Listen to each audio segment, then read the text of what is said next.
Nada, who wrote us on Facebook and wants to know if Messianic Jews should still observe and practice Jewish traditions and celebrations, which were looking forward to Jesus and became obsolete after his coming.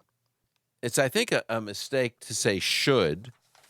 I think maybe the word should be could. Okay.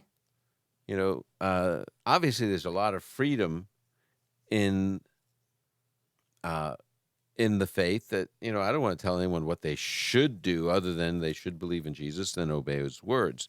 But when I read the book of Acts and I look at the example of Paul, who is a Jewish believer and the apostle to the Gentiles, one of the things that I see is he always identifies as a Jew. And another thing that I see is that on his, remember the situation when they return to Jerusalem and they're told Paul goes to the temple with people to offer a sacrifice for their vows. So he's still keeping a Jewish practice there. He says also in Acts 18, 18, it says he had taken a vow. He shaved his head at Caesarea because he had taken a vow. Apparently, Paul was still using the Nazirite vow, even though he was a follower of Jesus.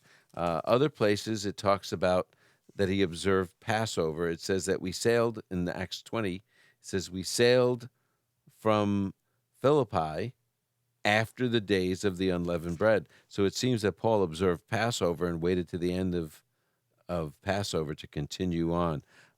He said he was hurrying in Jerusalem in Acts 20, hurrying to be in Jerusalem if possible for the day of Pentecost. He wanted to celebrate Pentecost, one of the celebrations, Shavuot it's called in Hebrew, for when Jewish people keep these holidays. It's the Feast of Weeks. That's what Shavuot is, and that's what Pentecost refers to.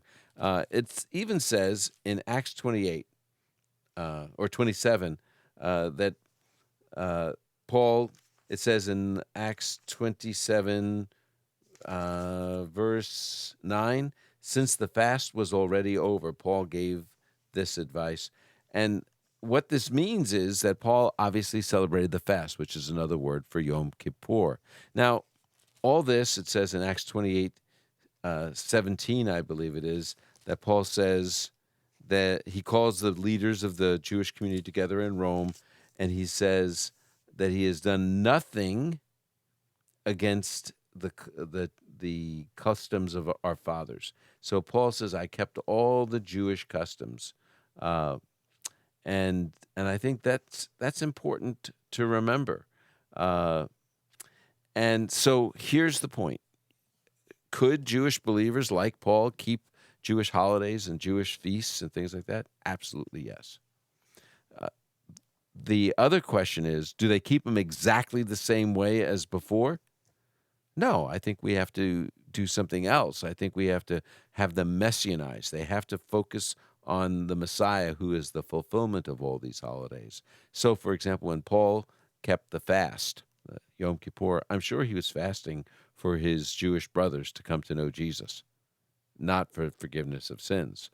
And I would say the same thing. When I keep Yom Kippur, I fast, and I use my time that day to pray for Jewish people to come to know the Messiah. When I celebrate Passover, I don't just celebrate redemption from Egypt, which is a great thing to celebrate, but also redemption from slavery to sin through the Passover lamb, the Lord Jesus. So can we celebrate these holidays? Absolutely, yes.